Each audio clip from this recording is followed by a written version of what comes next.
Oi, gente. Na sequência vocês vão assistir o que é a terceira parte da minha conversa com João Augusto de Lima Rocha, um professor da UFPA especialista em Anísio Teixeira. E eu selecionei essa terceira parte porque essa terceira parte tem a grande novidade de mostrar que Anísio Teixeira provavelmente foi assassinado pela ditadura militar e que com certeza ele não morreu no acidente do elevador. Depois eu vou colocar as primeiras duas partes que falam da vida de Anísio Teixeira e depois eu vou colocar um vídeo completo com todas as partes juntas. Esse assunto veio por causa do livro de João Augusto de Lima Rocha, Breve História da Vida e da Morte de Anísio Teixeira, Desmontada a Farsa da Queda no Fosso do Elevador. Livro que está sendo lançado hoje, no dia 14 de março de 2019, na livraria Espaço Itaú de Cinema Augusta, na Rua Augusta, em São Paulo. Se você ainda puder, dá um pulinho lá no lançamento. Está começando às 18 horas, mas vai até mais tarde. E, enfim, fica esse recado sobre o lançamento do livro. Quero dizer para vocês que esse vídeo, para mim, é um vídeo de suma importância para o momento atual que nós estamos vivendo no Brasil.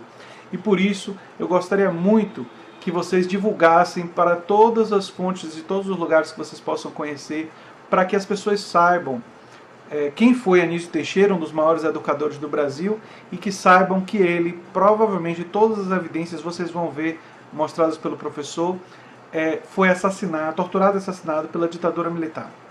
E nós não podemos deixar a memória de Anísio, de como ele morreu e de como ele viveu, principalmente, se acabar. Porque as pessoas ficam com a gente enquanto a gente lembra delas. Agora assistam o vídeo. Um abração, gente. E a gente se vê no próximo vídeo. Oi, gente. Estamos de volta aqui. Eu estou com o professor João Augusto Rocha. E eu sou André Teixeira Jacobino, do canal A Nova Máquina no Tempo. Nós vamos então para o nosso terceiro e último bloco da nossa conversa. O segundo bloco ficou meio longo, mas é porque a conversa, quando fica boa, eu esqueço do tempo, viu, professor? Eu esqueço do tempo. E nesse último bloco, sim, só os agradecimentos. Eu agradeço mais uma vez a Robério Lopes, a professora Lígia Vieira, o professor Luiz Eugênio e ao Instituto de Saúde Coletiva pela ajuda e colaboração. E até pelo pessoal da TV 247, que foi assim que o senhor me viu e pensou nessa possibilidade, não foi, professor? Foi, sim, foi. Então temos que até não só pelo que eu vi você fazer lá, porque eu considero que seu trabalho está muito bom. Muito obrigado, professor. Tá no seu canal e tal. Digamos assim, um respaldo vindo do senhor significa muito para uma pessoa como eu. E quero dizer que me sinto honrado. Quando Lígia Vieira me contou que o senhor estava querendo lançar o livro e pensou nessa conversa, e as pessoas não sabem, mas foi assim que a gente conversou, né? Foi um dos momentos mais honrados para mim desde que eu comecei o canal. Porque eu pensei assim, o senhor é um professor com uma trajetória belíssima na universidade, respeitadíssimo, queridíssimo por minha mãe, pela minha orientadora, pelo meu pai, quer dizer, respeitado por tanta gente. E o normal seria se eu fosse atrás do senhor e ficasse insistindo lá para conseguir um tempinho com o senhor. E na verdade foi o contrário, o senhor que me procurou. Então eu me sinto assim muito lisonjeado e feliz por o senhor ter feito isso. E quero expressar aqui esse agradecimento, já que nós estamos no último bloco, antes da gente ir agora direto para falar sobre uma morte que a versão oficial não bate. E você mostra isso e nós vamos falar um pouquinho sobre isso. O livro trata sobre esse assunto, sobre a morte, a questão central do livro, porque é em primeira mão, o que está aí em primeira mão, essas fotografias que estão aí, foi a Comissão da Verdade que passou para mim. Ninguém tem isso. Então é inédito essa parte do livro. Agora, como eu já vinha fazendo uma pesquisa há muito tempo, repare que Anísio morre em 71. 88, eu fiquei 17 anos com essa questão na cabeça, tentando buscar e sempre desconfiando que a história estava muito mal contada. E aí em 88 eu achei a saída. Por que eu fiquei com isso, com essa pulga atrás da orelha o tempo todo? Porque, na realidade, Anísio sai da Fundação Getúlio Vargas ali no Rio, quem conhece o Rio sabe, ali na Fundação Getúlio Vargas, na Praia de Botafogo, sai da Fundação Getúlio Vargas e vai caminhando para a casa da Aurélia, que fica no Morro da Viúva, que são 500 e poucos metros. 550 metros. Ele sai, faz uma conferência de manhã cedo, sai umas 11h30 lá da fundação, dizendo aos amigos que ia para a casa do Aurélio almoçar para pedir o voto do Aurélio para a Academia Brasileira de Letras. Ele era candidato. E não chega à casa do Aurélio. Bom, não chega à casa do Aurélio, Depois sai uma versão na imprensa, depois que o corpo dele foi encontrado, dia 13, 2 dias depois, no fosso do elevador do prédio do Aurélio. Essa é a primeira coisa estranha. Por que demora tanto? Porque demora tanto, pois é. Ele caiu num fosso do elevador, o elevador continuou funcionando, não teve problema nenhum o tempo todo, e o corpo dele é encontrado 2 dias depois, na tarde do dia 13. Isso, repare que ele desaparece na manhã, no final da manhã do dia 11, e o corpo dele aparece na tarde, final da tarde do dia 13. Bom, aí sai na imprensa a informação que Anísio caiu no fosso do elevador. Quem botou essa notícia na imprensa? Porque a própria investigação que foi feita, ela saiu no jornal Última Hora, uma investigação de um comissário, tido como muito competente na polícia, chamado Ito Limoeiro. Ito Limoeiro faz lá, analisa as duas hipóteses, acidente ou crime. E ele chega à conclusão seguinte: olha, do jeito que a coisa vai aí, não pode ter sido um acidente. Entendeu? Ele chega a essa conclusão. Bom, mas aí a imprensa continua divulgando, e passa a divulgar daí em diante a versão de que ele caiu. Aí sai, a família foi investigar. Vale a pena lembrar que Anísio, embora um homem já de certa idade, estava absolutamente lúcido. Lúcido, completamente lúcido. E muito bem de saúde, né, nesse período. Muito bem de saúde. Duas coisas que é bom lembrar, porque quando se pensa nesse tipo de acidente, pensa, ou uma pessoa que estava mal de saúde ou distraída, não estava bem. Não, a necrópsia revelou que Anísio estava com um pulmão e com o corpo todo como se fosse menino. Que estava assim, no auge. Ele era uma pessoa que nem nada afetou, tudo que aconteceu com ele de grave, tudo, foi muitas coisas graves na vida dele, não afetaram em nada a saúde, a disposição, a capacidade dele de pensar e tal. Então ele desaparece. Bom, sai uma justificativa numa certa imprensa lá dizendo o seguinte: então ele subiu, ele chegou na casa do Aurélio, subiu, errou a andar, e na volta ele caiu. Porque se ele tivesse no térreo para cair, ele não ia cair para onde? Ele não teria morrido. Ele não teria morrido. Então a única hipótese que restou foi essa. Poderia no máximo ter se machucado. Porque ele não chegou à casa do Aurélio. Se ele não chegou à casa do Aurélio, não almoçou com o Aurélio, como é que ele morreu? A hipótese foi essa. Subiu, errou e... Já começa a ficar estranho também. Fica estranho. Mas isso ficou na cabeça da gente. A família começa a investigar. O Carlos Antônio Teixeira, que é professor aqui da UFPA, era do Partido Comunista, do PCB na época, e disse que no próprio enterro dele lá ele fez um discurso. E aí a polícia foi atrás dele, ele sumiu, veio aqui para o interior da Bahia, ficou morando aqui lá em Caetité um tempo. E ele sempre insistiu em que se devia investigar. Mas o resto da família, com o tempo, foi achando complicado, porque aparentemente eram pessoas que, depois eu vou adiantar um pouco isso aí, sobre quem são, a hipótese de quem são essas pessoas, eram pessoas muito perigosas. Então ela ficou com medo. E aí a própria família não autorizou muito a se investigar. É porque poderia haver um queima de arquivo. Você começa a investigar. Haroldo Lima era outro primo, era sobrinho de Anísio. Haroldo Lima estava na clandestinidade na época e também defendia que se investigasse, mas não podia aparecer. Bom, o fato é que eu fiquei até 88 com isso na cabeça, procurando reunir elementos e tal, e cada vez reforçando mais a ideia de que houve a queda não tinha acontecido. Mas quando cheguei em 88, eu sou chamado pelo ex-governador Luiz Viana Filho, que na época era senador, para uma conversa na casa dele. 17 de dezembro de 1988. Eu tinha terminado de fazer a pesquisa que eu lhe falei no primeiro bloco sobre Anísio em Caetité. Aí eu ganhei uma certa projeção e foi o suficiente para eu montar a fundação, com grandes nomes nacionais e tal, e organizar esse livro. Bom, eu estava organizando o livro, 88. Eu saí com o gravador, fui para a casa do Luiz Viana Filho, não sabia bem o que ele queria. Disse: não, me traga o material que você pegou em Caetité. Eu levei. Eu estava com todos os originais e levei para ele. Começamos a conversar. Eu liguei, eu posso fazer entrevista? Ele pode, liga o gravador. Liguei o gravador, mas ele disse assim: então eu quero fazer um livro sobre Anísio, eu quero fazer uma biografia de Anísio. E você sabe que ele é um biógrafo reconhecido nacionalmente e tal. Aí eu disse: eu não sabia que o senhor estava fazendo um livro, porque eu também estou fazendo um. Eu trouxe um gravador aqui para gravar uma conversa com o senhor, para botar no meu livro. Mas de qualquer modo, já que eu estou aqui, eu vou deixar o gravador ligado. Ele disse: tá, pode deixar. Aí conversa muito, uma conversa na casa dele, lá em Brotas, e ele foi ficando mais íntimo, embora ele fosse ligado, meu pai tivesse uma ligação política com ele, foi deputado estadual e tal, mas acho que ele nem sabia que eu era filho do meu pai, não tinha nenhuma ligação nem nada, ele me chamou por outro motivo mesmo. Aí, no meio da conversa, ele disse assim: desliga o gravador que eu vou lhe fazer uma revelação. Então o que eu vou dizer aqui é em off, se você disser, eu vou dizer que é mentira. Então, tá bom. Aí ele me disse assim: para Anísio Teixeira, no dia que dizem que ele caiu no fosso do elevador, ele estava depondo na aeronáutica. Quem me disse isso foram fontes militares, amigos meus, que eu procurei a pedido da família. A família preocupada em saber do paradeiro, ele sumiu dia 11. Eu liguei para alguns militares de alta confiança e eles me disseram isso, que a família não se preocupasse que ele está na... E ele repassou essa informação para a família? Não, passou, repassou. E algum familiar confirmou isso com você? Confirmou. Repassou. Então já tem de mais de uma fonte. Então passa para mim, passou para mim, isso e os militares confirmam, o povo confirma, o povo dele, a família dele. Aí ele me disse isso. Eu digo, mas doutor Luiz, e o que mais o senhor pode me dizer sobre quem foi que lhe deu essa informação? Não posso lhe dizer mais nada, só isso. Agora você pode ligar o gravador de novo. Eu liguei o gravador, essa entrevista dele está nesse meu livro aqui. Depois isso aqui sai. Mas essa parte você não pode publicar. Essa parte não publiquei. Se saiu em 2014, repare, de 88 para 2014 são, vão quase 20 anos, né?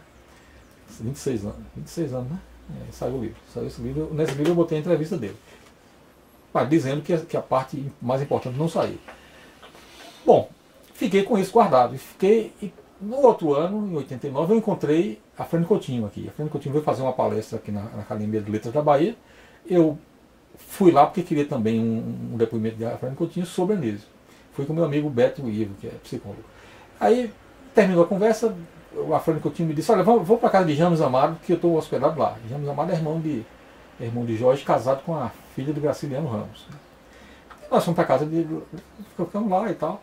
Eu liguei o gravador e fiquei conversando com ele. Chegando em determinado momento, ele disse, desliga o gravador que eu vou lhe contar uma coisa que nunca falei com ninguém. Aí me contou mais coisas. Disse, olha, Anísio Teixeira saiu da Fundação Getúlio Vargas, foi para a casa do Aurélio, e a minha hipótese é que ele foi sequestrado no caminho e levado para a aeronáutica. E quem matou ele foi o Bournier. Tudo é minha hipótese, a hipótese dele. Ele me disse, olha, eu tenho uma fundamentação que não é definitiva sobre isso, só uma questão lógica sobre tudo que aconteceu. E eu escrevi tudo isso e deixei no cofre da academia, isso vai ser guardado pela Academia Brasileira de Letras para abrir em 50 anos. Significa 2021, que é quando vai abrir isso. Está perto. Eu fui à academia, procurei, usei muita gente conhecida, político e tudo mais, para saber disso aí. A academia se negou a informar, disse que não tem nada e tal. Ou eles jogaram fora, ou a ética manda que eles não divulguem antes de 2021. Pô, eu fiquei muito chocado, porque era a maneira que eu tinha de saber disso aí. Pensei que essa coisa ia ser importante, depois eu vi que isso não era importante, porque também era a opinião dele. Ele disse que Anísio Teixeira afirmou, isso é importante. Anísio afirmou a ele que estava sendo ameaçado de morte, recebeu telefonema de ameaça de morte. E nós estamos num período no Brasil que tem muita gente sendo ameaçada de morte e alguns foram mortos. Marielle foi morta. Vamos retomar. Marielle Franco foi morta. Jean Willis saiu do país porque medo de ser assassinado. Boulos foi ameaçado agora. Marcelo Freixo recebeu ameaças. Manuela Dávila recebeu ameaças. Estou esquecendo de alguém? dos mais conhecidos. São os mais destacados. Agora, lá, outros devem ter recebido. Imagina o quanto tem aí na internet de gente que ficou inibida por falar isso aqui. Bom, mas o fato é que a Frane Coutinho me disse isso e que era a opinião dele que estava colocada nesse material. A Frane Coutinho era tido como o maior crítico literário brasileiro, médico e tudo mais. Aí me contou, nessa descrição dele, ele me disse o seguinte: eu vi a necrópsia de Anísio. Eu falei com o pessoal do prédio de Aurélio que se soubesse qualquer coisa ligasse para mim. O pessoal, no dia que foi descoberto o corpo dele, que foi na tarde do dia 13 de março de 71, alguém ligou para mim e disse, olha, o corpo foi descoberto aqui. Ele correu para casa do... Ele disse, eu vou direto para o necrotério. E foi para o necrotério. Ele chamou o Clementino Fraga Filho. E viram a chegada do corpo de Anísio no necrotério. Com uma etiqueta com o nome que não é de Anísio. O nome de um oficial da Marinha. Depois eu vou dizer quem é o nome dele. João Carlos Raulino. Ele disse, ele foi começar na necrópsia, estavam lá vários professores titulares da Universidade Federal do Rio de Janeiro, todo mundo. E disse, não, esse não é Anísio. Aí os caras tiraram a etiqueta. Aí fizeram a necrópsia de Anísio e Esse é Anísio, não é esse cara. Hein? Sim, trocaram a etiqueta, colocaram a etiqueta certa. Mas chegou lá com a etiqueta diferente. Que coisa estranha. Estranha, pois é. Então aí eu começo a ter mais elementos para poder investigar, que eu vou chegar depois a isso no fim, a conclusão sobre isso. Aí é feita a necrópsia e as pessoas que estavam lá dizem, segundo a Frane Coutinho, que Anísio Teixeira sofreu muita cacetada, muitos golpes de instrumentos cilíndricos, pelos ossos quebrados, a forma como os ossos são quebrados. Então que ele ali não foi... Taco de beisebol, por exemplo. Taco de beisebol, não foi queda. Aquilo ali indicava que se fosse queda, a energia se concentraria muito em um certo ponto e que, na verdade, como ele quebrou em vários lugares do corpo, aquilo não era... Inclusive a aparência de tortura. Exatamente, a aparência de tortura. Bom, Anísio Teixeira, o caixão foi fechado, entregue à família fechado. Né? Bom, Aí vem a questão do outro corpo, do nome do oficial. Eu descobri mais tarde, depois que o Afrânio não sabia que tinha um erro nisso aí, mas ele não esclareceu o erro. Eu fui atrás desse erro e descobri que, na verdade, o oficial chamava-se João Carlos Freitas Raulino, que tinha se suicidado nas imediações da casa de Anísio. Eram mais de uns 1000 metros de distância, em Botafogo, Flamengo. A morte dele foi no Flamengo. E fui atrás, o oficial, tem aqui está o atestado de óbito dele. Ele é esse oficial aqui. Chama-se João Carlos de Freitas Raulino. Está aqui. E aí tá Essa é uma certidão de óbito. É. Dá pra ver bem? É. Essa é a foto dele? É a foto do oficial. A foto do oficial. Do oficial que teria se suicidado. Então, o que aparentemente aconteceu foi que o rabecão ia passando perto da casa de Anísio, chamaram pela descrição dos moradores e eles pegaram o corpo de Anísio. E depois pegaram o corpo do oficial, entendeu? Que era perto. Levaram os dois corpos juntos para o necrotério. Só que, por que trocaram? Botaram Anísio, a etiqueta de Anísio no oficial e ali. No oficial não sei se botaram, mas a do oficial botaram no Anísio. É uma questão. Essa questão ficou levantada para a Comissão da Verdade investigar. Depois tem aí o segundo anexo desse trabalho, mostra essa investigação. Porque constava que 2 corpos tinham entrado na mesma hora no necrotério com a mesma roupa. Depois alguém chegou e mudou a roupa, pijama cinza, mudou um deles. Aí a Comissão da Verdade analisou tudo isso e viu que botaram o pijama cinza depois. Bom, fica por aí, por enquanto. Eu não vou entrar nessa investigação sobre por que trocaram o nome, mas já é suspeito. Bom, aí fiquei com essa informação guardada de 89, até 2012. Eu sempre procurando indícios. Em 2012 eu fui a Brasília, estava em Brasília por acaso, e é no dia da criação da Comissão da Verdade da Universidade de Brasília, Comissão Memória e Verdade, Anísio Teixeira, da UNB. Aquela onda toda de criação de comissões da verdade, depois da CNV e tal. E aí um colega me disse: João, você não quer ir lá assistir a solenidade? Não fui. Chegou lá e falou com o reitor, disse: reitor, depois no final da solenidade, tem aqui o João, que é da Fundação Anísio Teixeira, da Bahia, quer fazer uma saudação e tal. E aí abriu espaço. Estava lá ministro de STF, STJ, aquele pessoa que estudou na UNB, estava lá na mesa. Uma solenidade muito grande. E aí eu digo: agora que eu vou falar. Aí eu falei tudo que sabia. Falei dessa história de Luiz Viana Filho e falei da história do Afrânio Coutinho. E disse: olha, eu não tenho provas disso aqui, nada, foi coisa que me falaram, eu estou investigando e tal. Rapaz, a repercussão que deu foi enorme. TV Globo, teve todo mundo me procurando, jornal, etc. A aeronáutica responde. Porque eu citei o fato de que o Luiz Viana Filho me disse que Anísio estava na aeronáutica. Que a família pudesse ficar tranquila que ele ia voltar. Então isso aí elimina praticamente a possibilidade de ele ter morrido na queda. Já isso aí. Porque que hora que ele ia para a aeronáutica? Se ele saiu de manhã cedo para a casa do Aurélio e o corpo dele só aparece 2 dias depois. Então, na aeronáutica aconteceu alguma coisa, ou fora da aeronáutica, mas o fato é que ele não morreu na queda. Bom, aí a família ficou indignada comigo, pessoas ligaram para mim dizendo que eu não devia ter feito isso, que eu não tinha autorização. Agora Anísio é um homem público, eu estou falando porque estou me responsabilizando. Bom, resolvido esse problema. Mas aí veio uma informação da família que o Arthur da Távola, que era o casado com a filha de Anísio, que estava encarregado das buscas, afirmou que também a Abigar Renault mandou dizer a mesma informação para ele. O Abigar Renault foi um educador, ministro da Educação também, um homem conservador, ligado ao regime militar, como Luiz Viana também. E que teve informação de militares que Anísio Teixeira fez depoimento na aeronáutica. E que era para tranquilizar a família. Que era para tranquilizar a família. Isso aí foi dito pelo próprio Arthur da Távola, que Arthur da Távola já tinha morrido. Mas a família me disse que Arthur da Távola colheu essa informação. Então aí colou duas pessoas dizendo, Luiz Viana e Abigar Renault, que ele estava na aeronáutica. E mais ainda, o Abigar Renault disse quem foi que deu a informação. Foi Cizinho Sarmento. Cizinho Sarmento era o chefe do primeiro exército.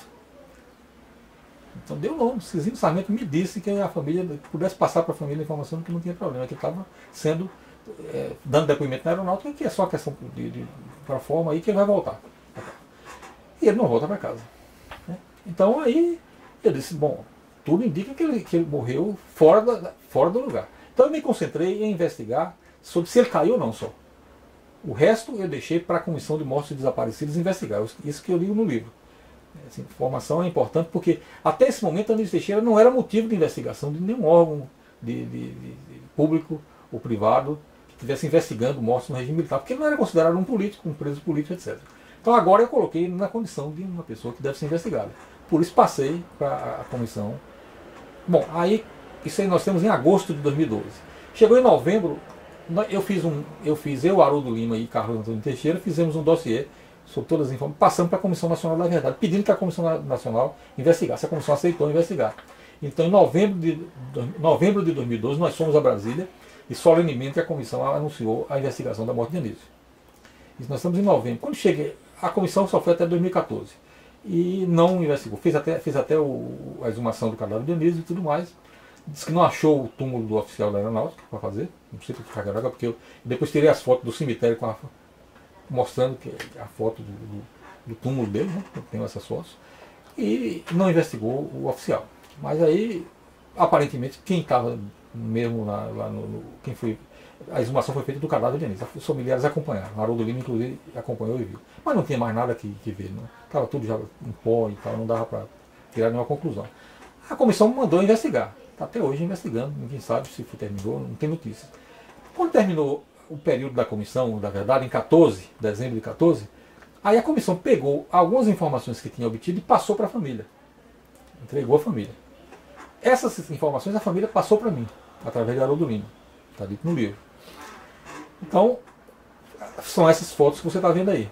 Então, tem aí as fotos do lugar onde ele morreu. Vou mostrar.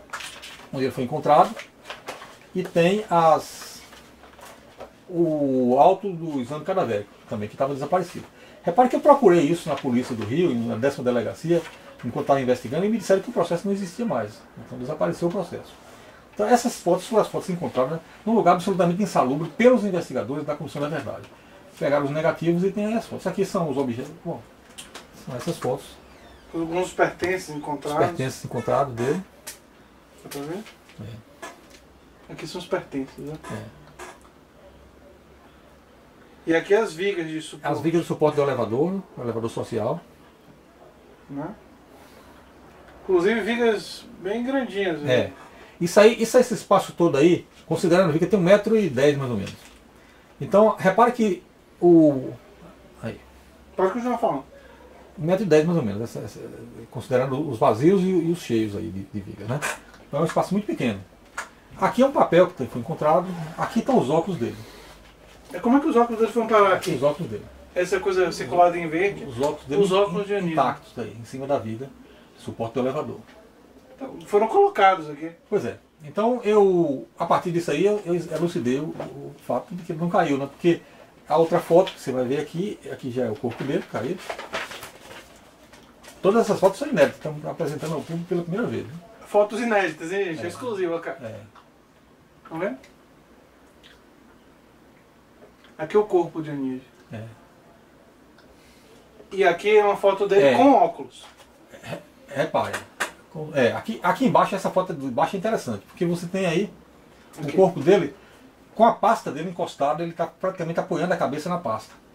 Então uma pessoa que caiu de um lugar, não sei de onde, e pega uma pasta e ela está para encostar a cabeça na viga, já é uma coisa um tanto estranha.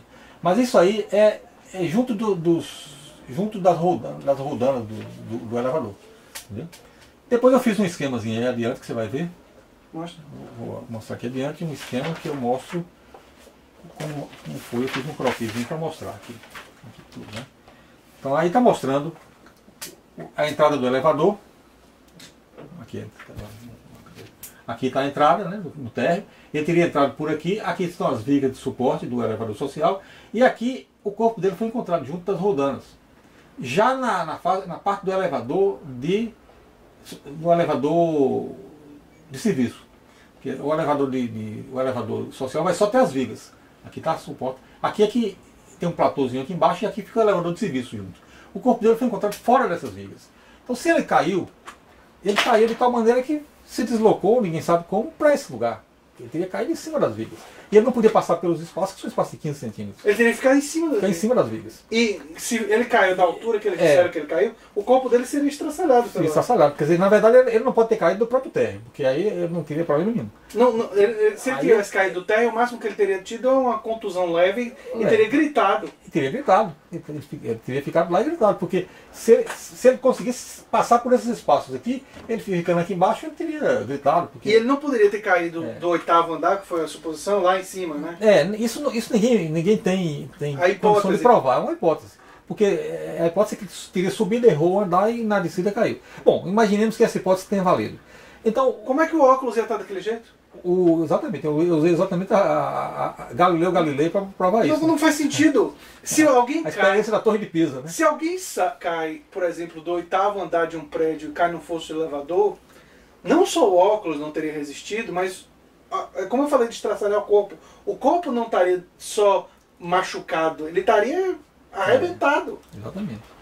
Então ele sofreu, aqui agora com o auto do exame cadavérico, que eu tenho aqui também, que eu descobri, é mostrado o seguinte, que a causa morte foi uma pancada na cabeça, muito forte na região aqui, entre o frontal e o occipital, e foi uma pancada que levou a uma lesão completa, que quando foi encontrado o corpo, estava todo o cérebro dele prejudicado, já uma massa já putrefacta, e isso é considerado como a causa da morte. Mas ele quebrou 6 costelas de um lado e uma costela do outro também.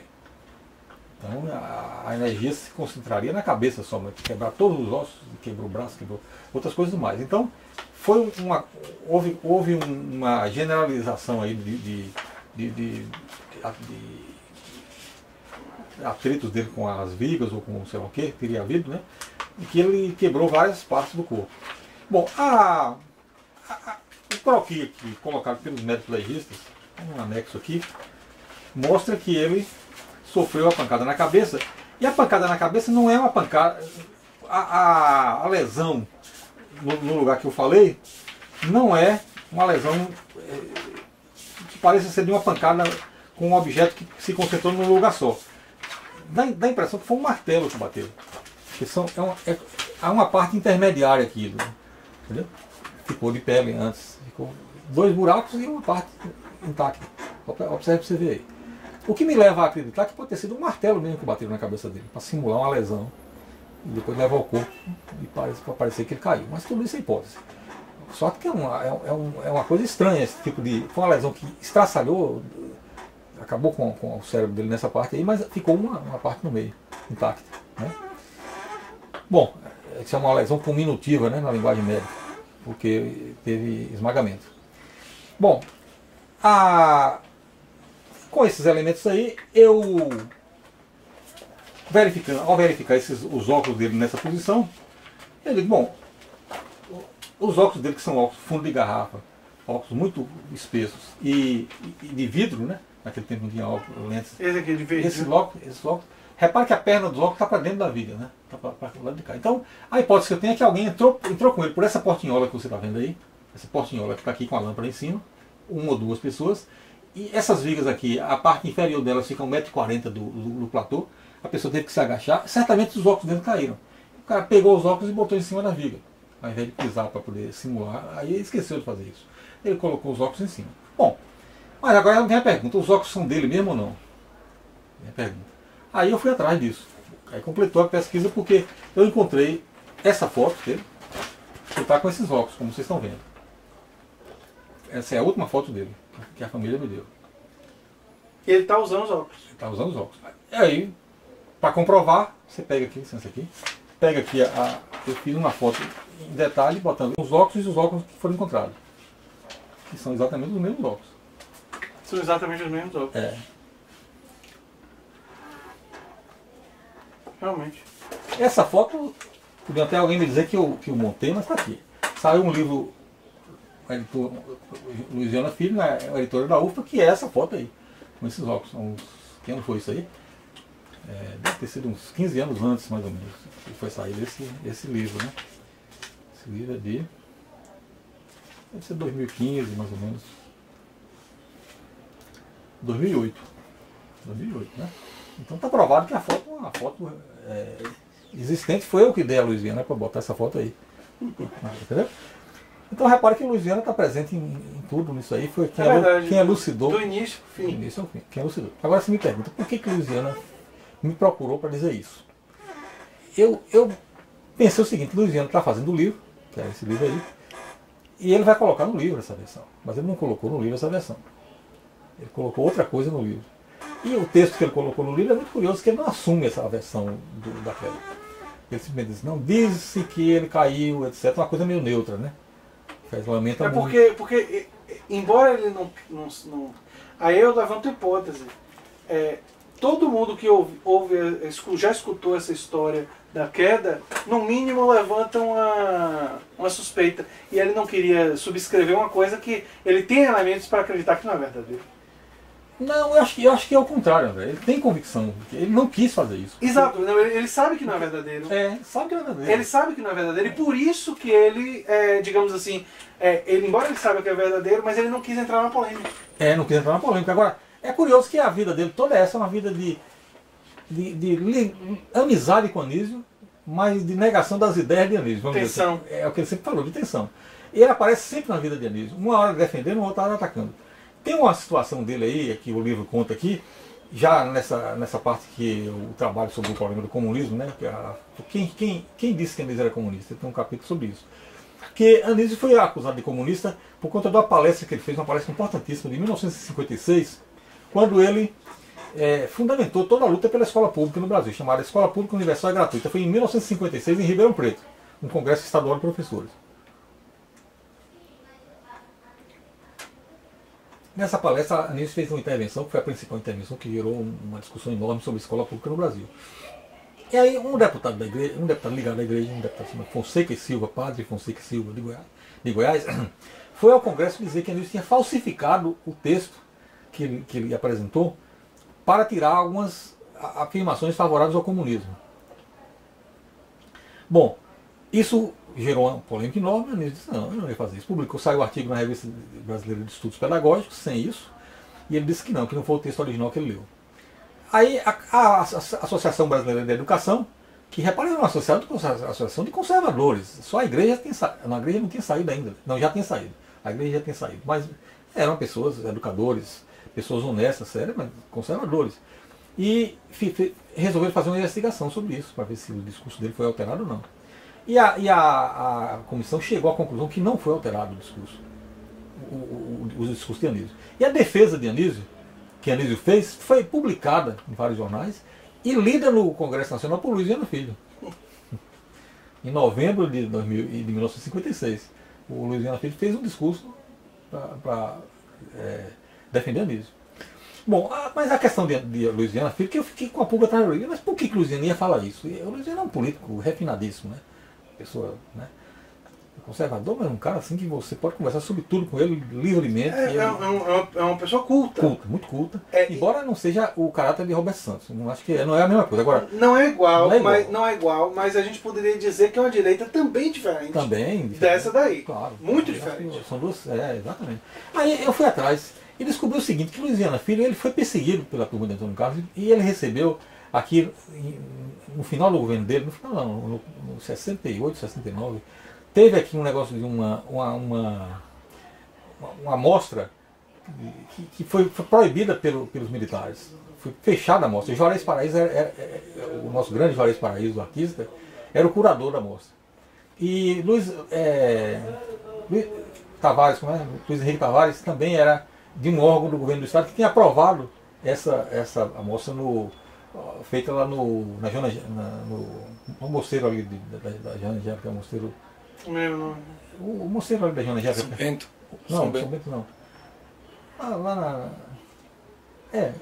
Foi feito num mosteiro aqui da Bahia, que foi onde Joana Angélica morreu, né?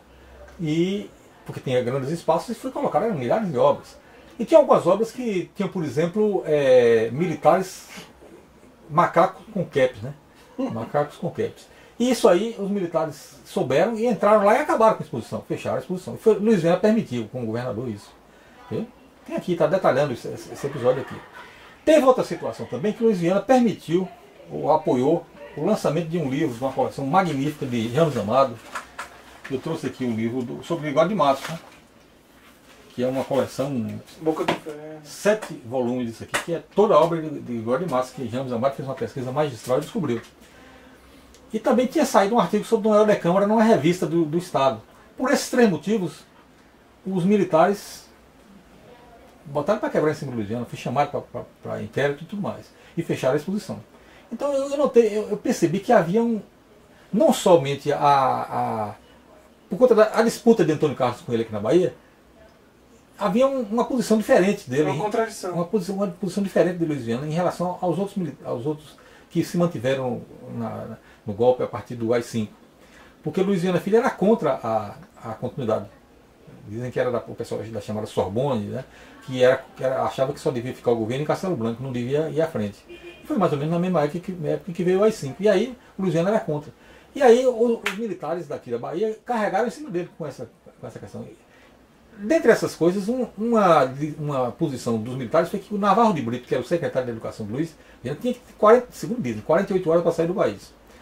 E Luiziana Filho teve que demitir o Navarro de Brito. Eu não apurei exatamente se ele saiu em 48 horas, mas ele teve que ser demitido pelo Luiziana. Então Luiziana Filho foi humilhado. Então eu fiquei pensando, eu digo, isso é uma hipótese, mas tinha razões para Luiziana Filho estar querendo dar uma posição distinta da posição que era oficial em relação à morte de Anísio. Porque ele disse, não, eu sei que Anísio Teixeira não morreu, eu tenho informação de que Anísio estava na aeronáutica. Então ele, sabendo disso, a razão por que ele divulgou, eu acho que é essa.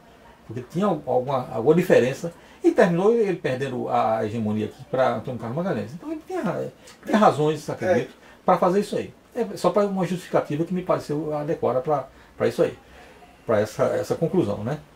Bom, o fato é esse. Agora eu reuni todo esse material, provei taxativamente, sem nenhuma dúvida mais, que ele não morreu na queda. Se não morreu na queda, ele morreu aonde? Né? Ele não se suicidou. Não tinha nada psicológico na cabeça dele. Era candidato à Academia Brasileira de Letras. Ia ganhar, estava com a eleição, ganha. Então, alguém o matou. Eu passei então para a Comissão de Mortos e Desaparecidos, cuja presidente é a doutora promotora, procuradora Eugênia Gonzaga, e tem uma comissão muito séria até hoje. Existem evidências, inclusive, só um comentário, existem evidências que ele foi torturado. Parece que sim. Ou foi torturado, ou depois que ele morreu, fizeram as lesões para parecer que houve a queda.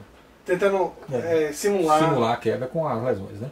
Porque são lesões estranhas para acontecer simultaneamente. Uma lesão violentíssima na cabeça, você repara que é a esquerda e ele quebrou 6 costelas do lado direito e uma costela do lado esquerdo. Além de outras lesões mais, perna e tudo mais. Mas o fato é esse. E os professores catedráticos da Universidade Federal do Rio de Janeiro, né? Repara que Clementino Fraga era o grande nome da Universidade Federal do Rio de Janeiro, o filho foi até reitor e tudo, o Fraga Filho. E foram os que foram lá para pedir para ele ser o candidato. Então era um pessoal muito sério, pessoal, e diz que, pelo que eles observaram na necrópsia, ele não morreu por conta de um golpe só, ele sofreu pancadas com objetos cilíndricos em várias partes do corpo. Pelo que Bom, o que é importante de tudo isso é o seguinte, não dá para esconder nada, a verdade sempre aparece. Entendeu? Os caras fizeram tudo para esconder, a polícia escondeu, acabou e no final a Comissão da Verdade, e está aí. A Comissão Nacional da Verdade, criada por Dilma Rousseff, é a responsável por esse resultado. Apareceu porque a Comissão Nacional da Verdade, que não terminou o trabalho, achou por bem passar para a família passou para mim e está aí agora provado, sem nenhuma dúvida, de que ele não morreu na queda do elevador. Muitos dizem, foi empurrado ou não foi empurrado? Ele não caiu. Professor, vai ser... Eu acredito que vai ter um impacto grande lá em São Paulo no seu lançamento. E você vai lançar de novo aqui o livro no Salvador? Vou lançar nacionalmente lá em São Paulo, no cinema do Itaú, no Itaú Cinema da Rua Augusta, né? E já tem ideia de lançar aqui? 14 de março. Vou antes fazer palestras sobre Anísio em São Carlos e em Sorocaba. Vou fazer um pequeno lançamento também lá.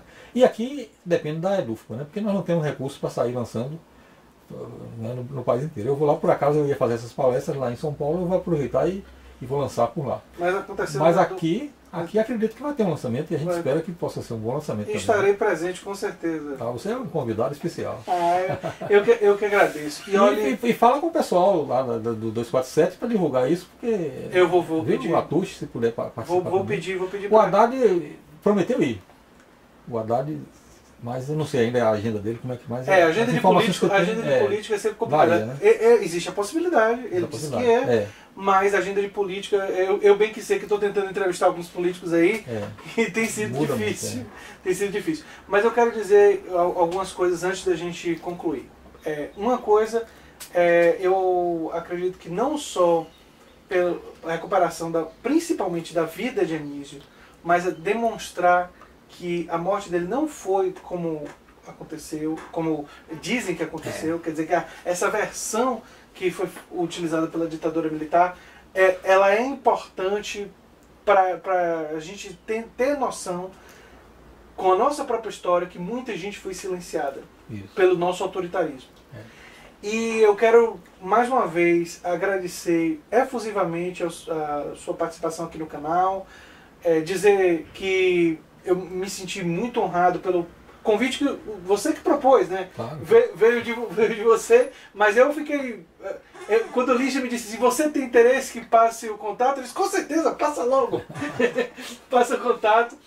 E dizer que nós temos um dever, eu penso assim, em recuperar figuras como Josué de Castro, Anísio Teixeira, Paulo Freire, a contribuição que eles deram para o país, a gente deve ressignificar e mantê-la viva. Porque assim, eles nunca vão ter morrido. Exatamente. Eles nunca vão... O homem físico, todos nós vamos morrer um dia. Né? O corpo da gente para de funcionar. A gente pode viver mais, pode viver menos, mas o corpo vai parar de funcionar. Mas o legado, a contribuição que a gente dá, pode ser para sempre, se ela for significativa. E esses grandes homens que a gente falou aqui hoje, principalmente Anísio, deram essa contribuição. E eu acho que é a responsabilidade, e você faz isso brilhantemente, professor, brilhantemente, trazem essa responsabilidade de manter essas pessoas vivas. Vivas na nossa memória, vivas com a contribuição que eles deram para a educação, para a democracia, para o nosso país, e até servem de estímulo para enfrentar os dias que nós estamos vivendo e para construir dias melhores. Muito bem, é isso mesmo. Para construir dias melhores. Eu quero agradecer efusivamente ao professor João Augusto Rocha, estou abreviando o sobrenome, e dizer para todos que assistem a Nova Máquina do Tempo, para se inscrever no canal, dar um like, compartilhar e saber que nós estamos juntos nessa luta para valorizar pessoas como Anísio Teixeira, como Chico Mendes, que recentemente foi alvo de palavras não gentis e absurdas, absurdas do governo brasileiro, e tantos outros que fizeram contribuições valiosas. E é uma grande honra estar com uma pessoa que faz essa contribuição tão importante para o nosso país. Com isso eu me despeço e peço para vocês para continuarem assistindo vídeos aqui na Nova Máquina do Tempo, e vamos compartilhar, divulgar esse material que é tão importante. Eu peço a vocês, aos meus inscritos e pessoas que não estejam inscritas ao canal, que divulguem nas suas redes sociais e em outros lugares, porque é muito importante que isso seja conhecido. Muito obrigado, gente, e até o próximo vídeo.